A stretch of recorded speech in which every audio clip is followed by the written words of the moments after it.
Sanksi telah lama menjadi alat penting bagi negara-negara Barat untuk merugikan Rusia di tengah perang agresifnya melawan Ukraina.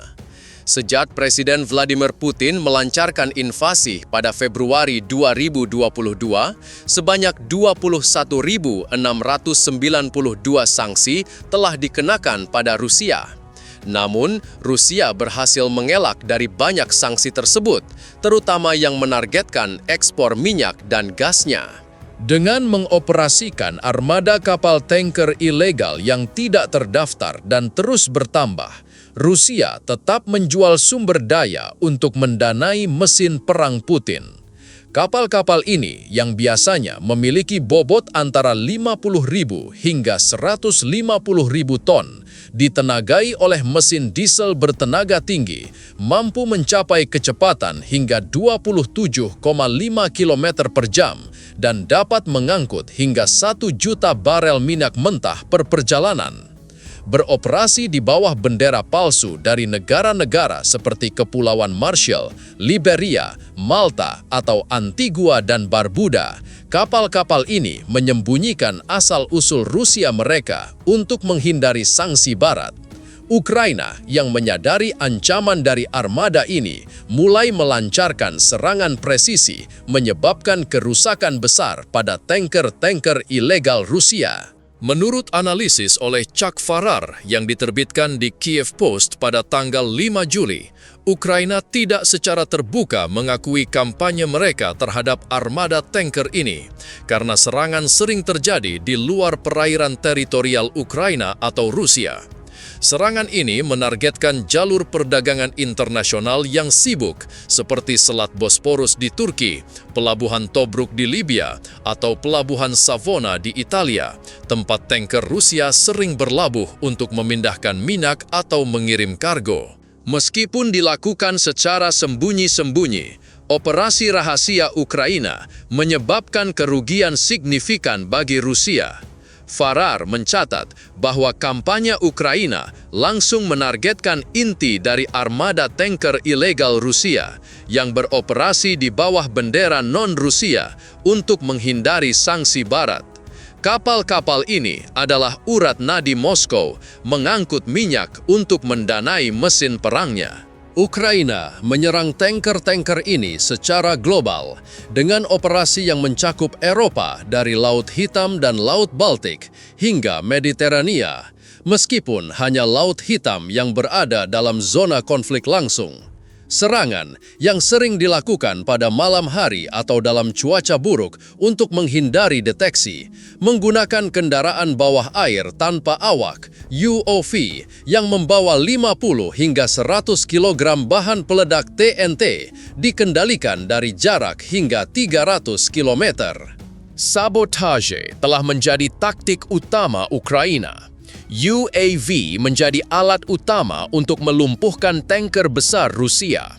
Misalnya, UAV Ukraina yang bernama Marichka dengan panjang 6 meter dan kecepatan maksimum 9,6 km per jam dilengkapi dengan navigasi GPS canggih untuk serangan presisi.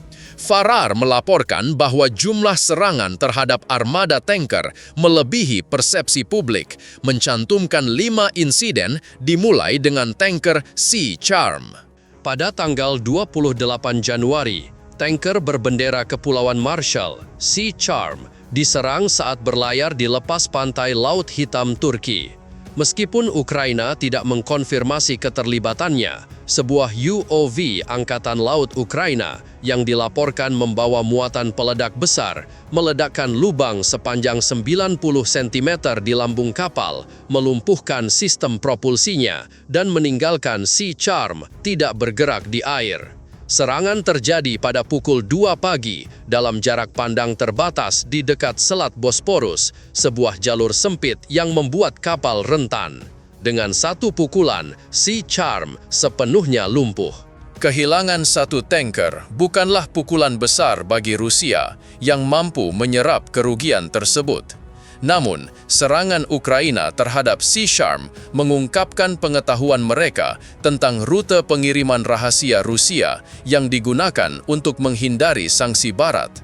Yang lebih penting, ini menunjukkan kesiapan Ukraina untuk memproyeksikan kekuatan jauh melampaui garis depan untuk mengganggu operasi tanker Rusia. Serangan pada tanggal 28 Januari hanyalah permulaan. Pada tanggal 4 Februari, Ukraina kembali menyerang, mentargetkan tanker berbendera Liberia, Grace Ferrum, saat tiba di Tobruk, Libya, yang dikenal sebagai pusat perdagangan minyak Rusia yang menghindari sanksi, menurut Farar. Ledakan kuat kemungkinan disebabkan oleh UUV Ukraina merobek kapal, menghancurkan poros propulsinya, dan menyebabkan kerusakan parah yang memerlukan operasi penyelamatan mahal. Data dari New Voice of Ukraine mengungkapkan bahwa tanker tersebut baru-baru ini mengunjungi pelabuhan Rusia. Serangan yang dilakukan segera setelah Grace Ferrum berlabuh untuk memindahkan minyak mengganggu operasi selama berhari-hari, menunjukkan penargetan presisi Ukraina. Grace Ferrum tidak tenggelam, juga bukan itu niat Ukraina. Seperti serangan terhadap Sea Charm, serangan ini menargetkan sistem propulsi untuk melumpuhkan tanker. Dengan menghancurkan komponen penting seperti poros baling-baling dan pompa minyak, Ukraina memastikan perbaikan akan mahal dan memakan waktu, mengurangi kapasitas operasional armada. Ketepatan dan profesionalisme serangan ini membuat sulit untuk secara langsung menyalahkan Ukraina. Bahkan jika disalahkan, Rusia tidak dapat membalas tanpa mengakui operasi tanker ilegalnya, menempatkan Putin dalam dilema strategis. Pada tanggal 15 Februari, Ukraina menyerang dengan kepercayaan diri yang semakin besar, menargetkan tanker berbendera Malta, Sea Gull, yang berlabuh di pelabuhan Vardo, Savona, Italia. United 24 melaporkan 2 ledakan yang mengguncang kapal saat bersiap untuk membongkar muatan. Meskipun berbendera Malta, Sea Gull, sebuah tanker 100.000 ton dengan panjang 250 meter, masuk dalam daftar kapal ilegal yang digunakan Rusia untuk mengirim minyak ke negara-negara Uni Eropa. Dilacak selama berminggu-minggu di Mediterania, tanker ini yang melakukan setidaknya 3 pengiriman kargo Rusia pada tahun 2024, Februari, Maret, dan Mei, diserang oleh bahan peledak yang menargetkan ruang mesinnya, menghancurkan turbin dan sistem kelistrikan. Kerusakan yang memakan jutaan untuk diperbaiki membuat Sea Gull tidak dapat bergerak. Sea Gull tetap mengapung tetapi tidak dapat dioperasikan. Farar menggambarkan serangan ini sebagai perpaduan luar biasa antara pelacakan real-time dan intelijen rahasia. Ukraina kemungkinan menyusup ke pelabuhan Savona dengan operatif yang menyamar sebagai pekerja dermaga atau inspektur keamanan untuk menanam bahan peledak tanpa terdeteksi. Operasi ini meningkatkan kekhawatiran Rusia karena Ukraina menunjukkan kemampuannya untuk menargetkan tanker di perairan Eropa yang jauh. Rusia kini menghadapi tantangan dengan operatif rahasia yang menyusup ke wilayahnya atau beroperasi di tempat seperti Italia untuk naik ke tanker yang dijaga ketat. Ini menjadi masalah besar bagi Putin dengan banyak pertanyaan tentang metode Ukraina yang belum terjawab. Kerahasiaan Ukraina mempertahankan misteri ini. Sementara itu, saat Putin bergulat dengan serangan tanker di Eropa, operatif Ukraina mempersiapkan serangan yang lebih berani. Pada akhir Februari, mereka menyerang tanker berbendera Antigua dan Barbuda, Koala, di pelabuhan Ust-Luga, Rusia, menandai eskalasi signifikan. Serangan terhadap Koala mengikuti pola yang sama, dengan ledakan yang menghancurkan sistem propulsi dan mesinnya, meninggalkan tanker diesel 80.000 ton dengan tenaga 12.000 tenaga kuda tidak bergerak di air, tetap mengapung. Sebuah UUV yang membawa 75 kg bahan peledak menargetkan ruang mesin saat kapal bersiap untuk berangkat. Dengan menyerang di perairan Rusia, Ukraina mengirim pesan jelas, operatifnya dapat menyerang target di tanah Rusia kapan saja. Ust-Luga, pusat ekspor minyak kunci di Teluk Finlandia yang menangani 20% ekspor minyak mentah Rusia, adalah target yang disengaja menunjukkan intelijen dan koordinasi superior Ukraina dalam menembus pertahanan radar dan patroli Rusia. Farar menjelaskan di Kiev Post bahwa pertahanan ketat Ust-Luga membuat keberhasilan Ukraina luar biasa. Kemungkinan menggabungkan UAV dan pasukan khusus untuk melumpuhkan tanker bayangan lainnya. Operasi terhenti selama beberapa bulan hingga Maret ketika hubungan AS Ukraina menjadi rumit. Pemerintahan Trump awalnya memotong bantuan militer dan berbagi intelijen, tetapi kemudian memulihkan keduanya setelah Presiden Ukraina Volodymyr Zelensky mengisyaratkan kesediaan untuk gencatan senjata selama 30 hari. Bulan-bulan berikutnya melihat negosiasi antara Zelensky, Putin, dan Trump untuk mengejar gencatan senjata yang tidak pernah terwujud karena penolakan Putin. Pada musim panas 2025, dengan Putin melancarkan serangan baru di Ukraina, harapan gencatan senjata runtuh. Ukraina melanjutkan kampanye tankernya yang berpuncak pada serangan terbaru pada tanggal 29 Juni di lepas Benghazi, Libya. Tanker Suker berbendera Malta Vilamura dengan bobot 120.000 ton diserang oleh UUV yang membawa 100 kg bahan peledak saat fajar ketika berlabuh untuk memindahkan minyak. Ledakan itu menghancurkan sistem kemudinya dan sebagian ruang kargonya, menyebabkan kebocoran minyak kecil sebelum kapal ditarik ke pelabuhan. Dengan sistem propulsi dan kemudinya hancur, Vilamura tetap mengapung, tetapi tidak berguna. Ukraina sekali lagi menunjukkan pengetahuan mendalamnya tentang rute pengiriman dan pelabuhan Rusia, memberikan pukulan kejam dan efektif terhadap aset kritis dalam perdagangan minyak Rusia. Kelima serangan ini mengungkapkan persiapan Ukraina selama berbulan-bulan untuk kampanye yang canggih. Sejak awal 2025, Ukraina kemungkinan mengerahkan operatif rahasia di Rusia dan negara lain, bertindak berdasarkan intelijen dari agen-agen ini dan mungkin sumber lain. Setelah sebuah tanker diidentifikasi, Ukraina merencanakan dengan cermat menargetkan sistem propulsi dengan metode serangan yang telah disiapkan. Setiap serangan membuat kapal Rusia hampir tidak berharga kecuali Moskow berinvestasi besar dalam penyelamatan.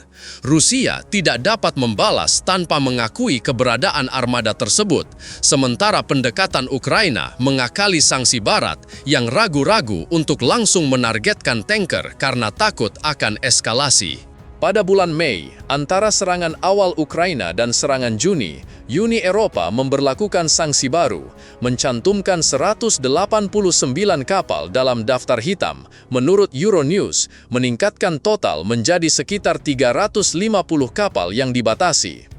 Ini menunjukkan dinamika di mana Uni Eropa mengumumkan sanksi dengan mengetahui bahwa Putin mungkin mengelaknya, sementara Ukraina mengidentifikasi kapal-kapal ini, mengumpulkan intelijen dan menyerang. Uni Eropa dapat mengklaim tidak terlibat karena hanya mencantumkan kapal-kapal yang disanksi. Putin tetap tidak berdaya untuk merespons tanpa mengungkap operasi ilegalnya. Meskipun spekulatif, penyangkalan Ukraina mempertahankan kemungkinan penyangkalan, menggarisbawahi pentingnya serangan ini dalam mengganggu pendapatan minyak Rusia yang memicu perangnya. Menurut Geopolitical Monitor, Rusia mulai membangun armada tankernya setelah sanksi Barat menyusul invasi Ukraina. Jaringan kapal bayangan ini sering berbendera di bawah negara asing, menggunakan taktik seperti rute tidak teratur dan pemalsuan sinyal untuk menghindari deteksi.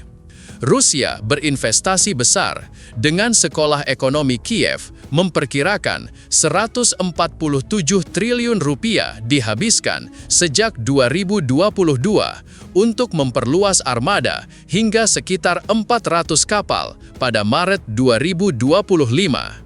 Tanker-tanker ini mengangkut minyak Rusia secara global melewati batasan harga dan sanksi Barat. Pada Juni 2024, Rusia memindahkan 4,1 juta barel setiap hari melalui armada ini, menyumbang 70% dari perdagangan minyak lautnya dan 89% ekspor minyak mentah.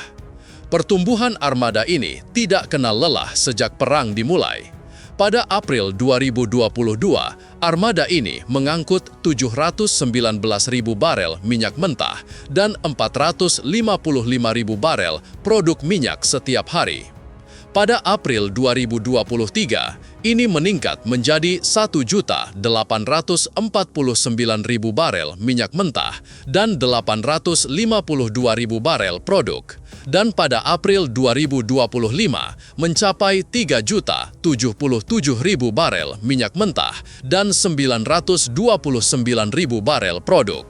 Pada tanggal 3 Juli, Pravda melaporkan bahwa armada ini telah meningkat 3 kali lipat sejak 2022. Diperkirakan secara konservatif antara 300 hingga 600 kapal, dengan 40% dibeli dari penjual Uni Eropa. Sebagian besar sudah tua, berusia rata-rata 20 hingga 25 tahun dibandingkan dengan umur rata-rata tanker 13 tahun. Putin yang tidak peduli menggunakan kapal-kapal ini selama mereka masih bisa beroperasi, memprioritaskan pendapatan daripada kualitas. Pertumbuhan armada ini menjadi masalah besar bagi Ukraina karena menopang arus kas Rusia. Meskipun Rusia menghadapi kesulitan ekonomi yang mendekati kehancuran, armada ini telah menunda hasil tersebut. Data Statista dari tanggal 24 Februari 2022 hingga 7 Juni 2025 menunjukkan Rusia memperoleh 8 triliun 980 miliar rupiah dari ekspor bahan bakar fosil, terutama minyak, meskipun ada sanksi.